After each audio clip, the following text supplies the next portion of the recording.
मैं बात कर रही थी जब मैं एयरपोर्ट से आ रही थी कि मैं लगभग 30 साल के बाद वापस काठमांडू आई हूँ। पशुपतिनाथ के मैंने दर्शन किए थे लास्ट टाइम, और इतना सुंदर है आपका देश। जैसे आप लैंड करते हैं वैसे ही आप हिमालय की गोद में आ जाते हैं। ठंडी हवा, सुकून और बहुत हंसते खिलखिलाते हुए चेहरे नजर आते हैं। हमेशा खुशी होती है जब यहाँ पे आने का मौका मिला है। लास्ट टाइम आई थी तब सागर परिवार के साथ आई थी, क्योंकि रामायण शायद उस वक्त आपके धारावाहिक में नेपाली लैंग्वेज में उनको डब करके चाहिए थी। अब मुझे क्लियरली याद नहीं है, लेकिन ये मैंने जाना है। बस आपसे यही निवेदन करने आई हूं। यहाँ पे रेवत कुमार जी और प्रमोद जी का जो आग्रह था,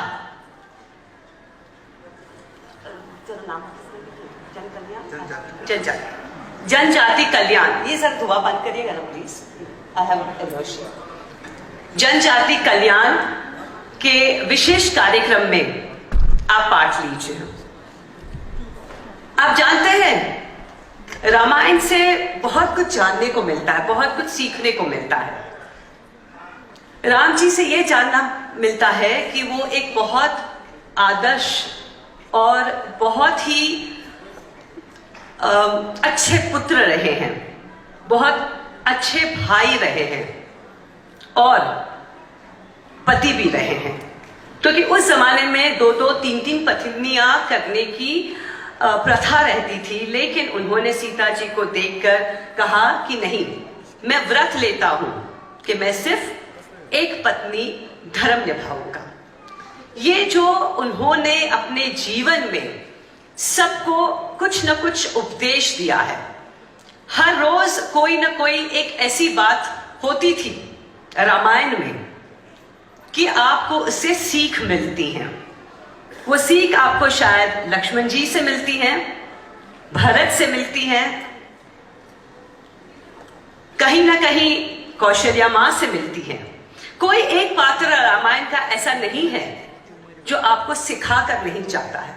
इसलिए कहते हैं घर घर में रामायण, और वो घर जो रामायण की नीति कुछ अपनाता है, वो घर में राम बसता है, नारायण बसता है।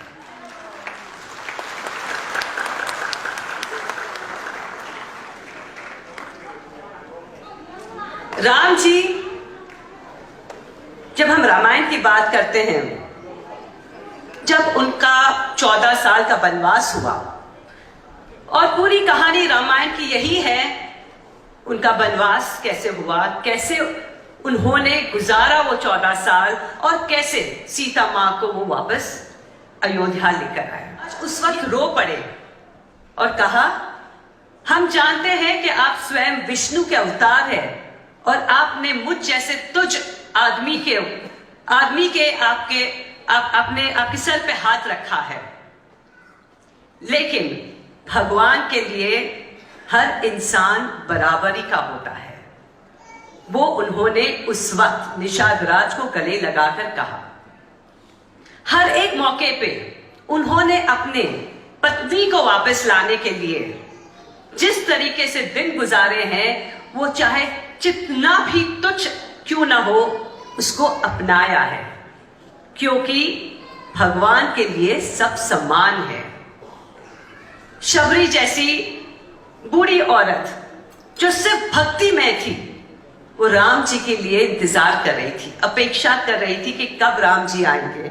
उनका प्यार देखिए, उनकी भक्ति देखिए। झूठे बेर खिलाए राम जी को, प्रभु को खिलाए, राम जी को खिलाए, लेकिन राम जी ये बात को समझते थे कि जो झूठे बेर खिला रही है माता, वो इसलिए खिला रही हैं क्योंकि उनके दिल में एक माँ का प्रेम है, एक बेटे के लिए।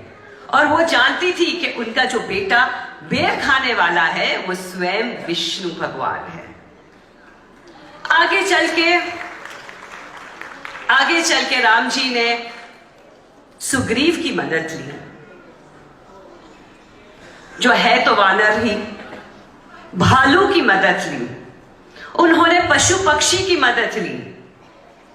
तो ये क्या सिखाता है हमें? ये हमें ये बात सिखाता है, वासुदेव कुटुंबकम। ये जो संसार है ये एक परिवार है और इसमें हर एक इंसान, हर एक जानवर, हर एक पक्षी का एक रोल होता है, एक कैरेक्टर होता है जिसको अभिनय करना पड़ता है उनको। और ये जितने भी आते हैं इस धरती पे, इस सृष्टि पे, वो भगवान के आशीर्वाद से आते हैं, वो भगवान के हैं। आज आप और मैं, हम सब उनके चाहते लोग हैं और हमें इस परिवार को एक करना है। आपको क्या लगता है भगवान ने हमें क्यों भेजा है? हम कठपुतली है और ड्रामा करके चले जाएंगे वापस स्वर्गलोक? नहीं, हमें इसलिए भेजा गया है कि हम एक दूसरे को प्रेम करें, हम एक दूसरे के लिए दया रखें, हम एक दूसरे के लिए मदद रूपी हो, हम पशु के लिए मदद रूपी हो, पक्षी के लिए हो और खास तौर से इंसान के लिए मदद रूपी हो। उन इंसानों के लिए जिनके पास शायद माँ बाप ना हो, शायद पैसे ना हो, शायद सोसाइटी में खड़े रहने का रुतबा ना हो। और अगर वो सब प्रभु राम ने आपको दिया है तो आपका सबसे बड़ा फर्ज सोसाइटी की ओर, भगवान की ओर यही बनता है कि आप उन बच्चों की, उन परिवारों की मदद कीजिए, चाहे वो पैसे से हो, चाहे वो अपने समय से हो, चाहे वो अपने कर्म से हो। हम सब लोग यहां पे बहुत धर्मिष्ठ होंगे। हम पूजा पाठ करते हैं, मंत्रोपचार करते हैं। वैसे मैं प्रमोद जी के साथ बात कर रही थी कल। आज का समय बहुत बलवान समय है। आज 10:30 बजे से, प्रमोद जी बात कर रहे थे हम कल, 10:30 से 3:30 बजे तक एक ऐसा मुहूर्त है आज जो शायद पिछले 70 इयर्स में नहीं हुआ है।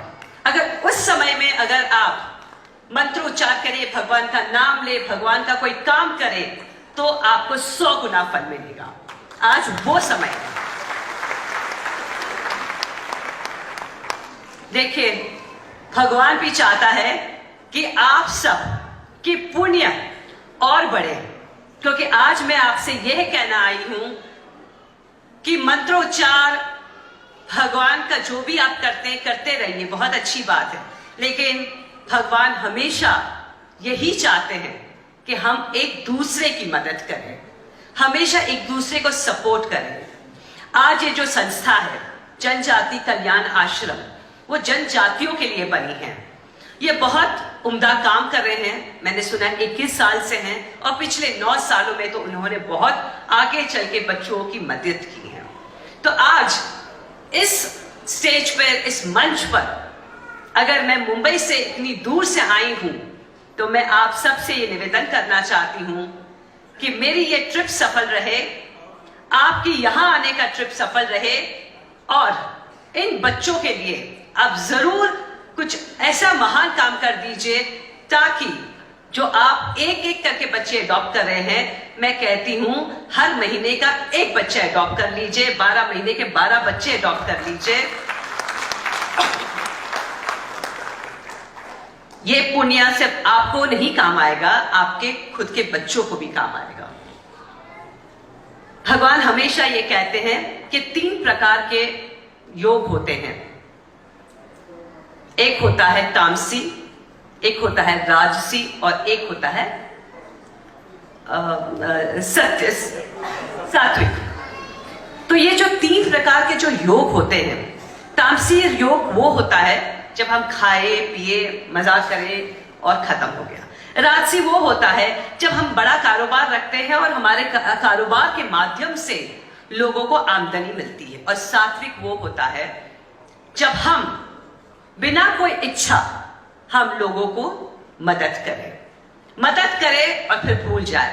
कहते हैं ना, एक हाथ से 2 और फिर दूसरे हाथ को पता भी ना चले, वो होता है सात्विक।